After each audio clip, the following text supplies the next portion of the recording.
Your Excellency, Dr. William Ruto, President and Commander-in-Chief of the Kenya Defense Forces, Your Excellency, Professor Kithure Kindiki, Deputy President of the Republic of Kenya, Chief Justices Emeritus, and our visiting Chief Justices, Your Excellency, Prime Cabinet Secretary, Honorable Musalia Mudavadi.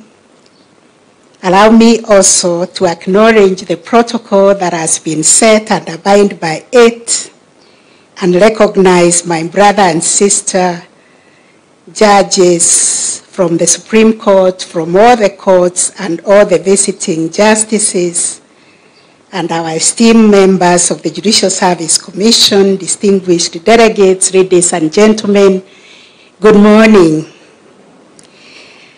On behalf of the Supreme Court of Kenya, I am most delighted to welcome you all to this conference as we commemorate 12 years since the establishment of the Supreme Court of Kenya.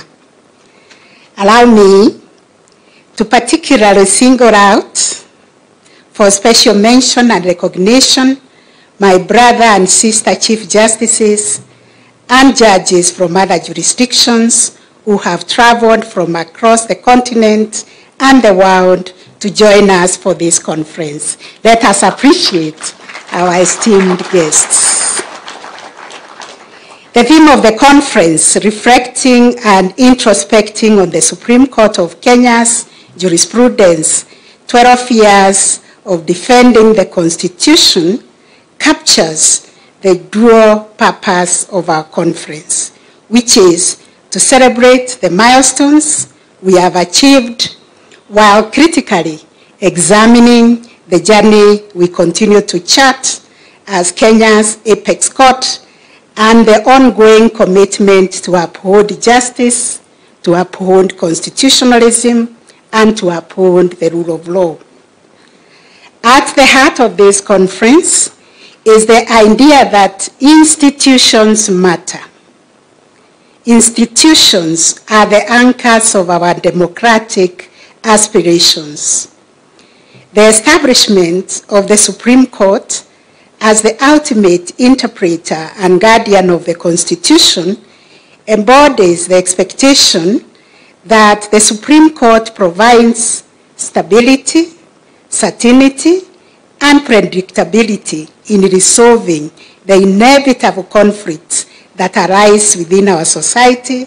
Therefore, we are affirming the idea that our future lies in building strong and robust institutions that will serve as the catalysts for the national progress and development. Your Excellency, ladies and gentlemen, over the past 12 years, the Supreme Court has played a transformative role in shaping both Kenya's jurisprudence and shaping our country's socio-political development. These court's landmark judgments have influenced the daily lives of Kenyans while reinforcing the core principles of our democracy. Through hearing and determining 4 presidential election petitions over the last 3 election cycles, the court has set critical benchmarks for conducting free, fair, and transparent elections. Likewise, through the landmark advisory opinions on devolution and the relationship between the bicameral houses of parliament, the Supreme Court has developed guiding frameworks that clarify interactions between the National Assembly and the Senate, reinforcing devolution as a cornerstone of our transformative Constitution. Furthermore, in defining the parameters for constitutional amendments in the BBI case and establishing principles of public participation in the BAT and recently in the Finance Act cases, the court's jurisprudence has strengthened the democratic foundations of governance and harmonizing the judiciary's benchmark on the areas of public participation that still requires parliamentary action. The court's decisions have also directly addressed issues of land rights, human rights, social and economic justice, and family law. In the same vein, the courts have addressed housing rights jurisprudence in the Mutembei cases, which reflects the court's commitment to socioeconomic rights. The courts has set jurisprudence guiding the families on how to uphold the family as the cornerstone of our society. In this and countless other judgments, the Supreme Court has affirmed its role as a transformative agent in the society. Despite the inevitable pitfalls of perception or capture that come as a result of the court's invitation to address political questions, the court's jurisprudence has purposefully harnessed the Constitution as a powerful tool to promote the well-being of individuals and driving societal transformation for the common good. Notably, the decisions of the Supreme Court of Kenya have garnered significant respect and citation across the region and beyond. This recognition in the global legal community underscores the court's maturity into a respected institution whose well-reasoned judgments contribute to the evolving discourse on the law and justice worldwide. Your Excellency, ladies and gentlemen, the journey of the Supreme Court has not been without challenges, as explained by the Honorable Justice Joki Ndongo. But as we strive to deepen jurisprudence and protect the Constitution, the Court is often called to balance divergent interests and expectations while upholding the law. It is important to appreciate that the Supreme Court's jurisdiction, to a large extent, has a political dimension, given that this court handles matters touching on governance, the exercise of political power, and presidential election petitions. The court inevitably gets drawn into disputes relating to the exercise of a political mandate. And this has led to the court being subjected to political verification and being a target of political rhetoric over the past 3 electoral cycles. I want to take this opportunity to assure Kenyans that in the discharge of our mandate, we do not get drawn into making political decisions. We look for legal solutions for political disputes. The judges are politically neutral and are concerned with only determining the legal and evidential issues before the court, irrespective of their political ramifications.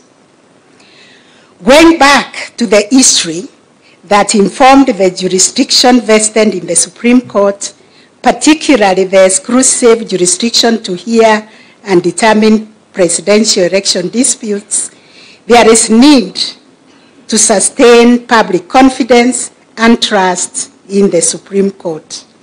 Without a court to turn to for resolving political disputes, our country will risk being left without an institution to arbitrate and resolve these disputes that involve politics and governance. And these disputes have the potential to tear down the country. I therefore urge political players and other Kenyans to reinforce and build public confidence in the work of the judiciary and the Supreme Court. Recently, I have been reflecting on the role of the three arms of government and the need for each arm to shield the other from taking on mandates that are separated by the Constitution, so that we can truly live by the spirit and principle of separation of power. When courts are invited to deal with political questions presented in a legal nature, there is an inevitable risk of being drawn into perceptions that plague political play. Although this is an Anglo-Saxon problem, as we see in jurisdictions that require some political jurisdiction from their apex courts, we must, and indeed we do, approach every issue with legal lens. It is important that political institutions exhaust all political solutions and only turn to courts as a matter of last resort. And when I look back at what happened to us in 2007, when we were visited by post-election violence, when I look at what happened in 2017, and also 2022, the maandamano, and the creation of the nusu mukate or half-loaf bread government, the handshake government, and now the broad-based government, I always wondered, had we sat down under our provisions of Article 159 to reason together and resolve the dispute before we went into fighting each other, we would have been very far as a country.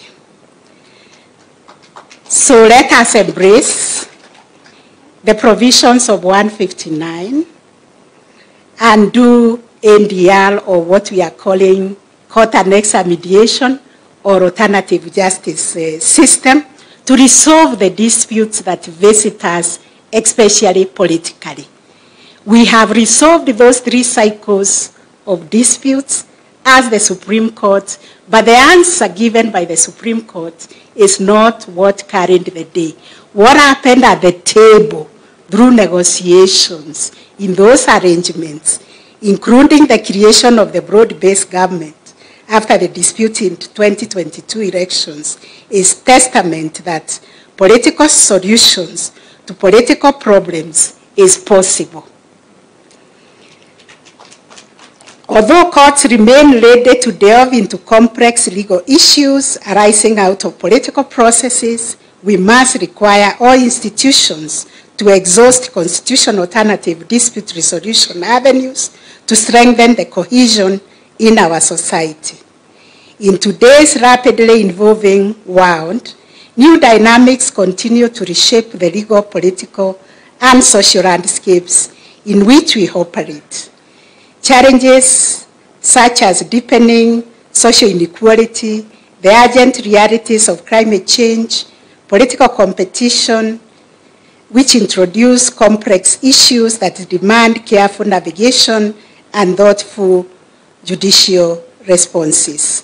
The advent of emerging technologies also bring both opportunities and risk, particularly in the realm of information, misinformation, and disinformation, especially as they proliferate through social media and have the potential to influence public opinion, disrupt democratic processes, and even affect judicial independence. For the Supreme Court to continue fulfilling our mandate effectively, close interinstitutional and collaboration and support are vital.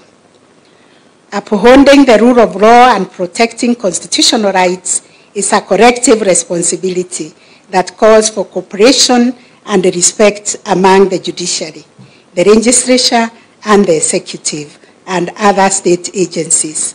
I therefore call on collaborative relationship that will strengthen our resilience of our legal system and allow the Supreme Court and the wider judiciary to serve as a true pillar of justice. As an institution of this stature, we rely on the support we receive from the members of the public. Through their confidence, we are also able to serve the Kenyans while aware that the mandate we exercise come from them. Through this conference, we are also honoring the work of distinguished men and women, justices past and present, who have contributed to building the jurisprudence of this court. Each justice, as Justice Joki has enumerated, has shown that the tremendous responsibility of safeguarding the Constitution and ensuring that justice is served without fear, favor, or prejudice. I can say it publicly that the justices of the Supreme Court are men and women committed to upholding the values and principles of our Constitution. This commitment is not merely rhetorical. It is a responsibility that each of them carries, and one that we do not take lightly. Their work is often solitary and demanding, yet they consistently uphold their judicial oath and do so with honor and integrity.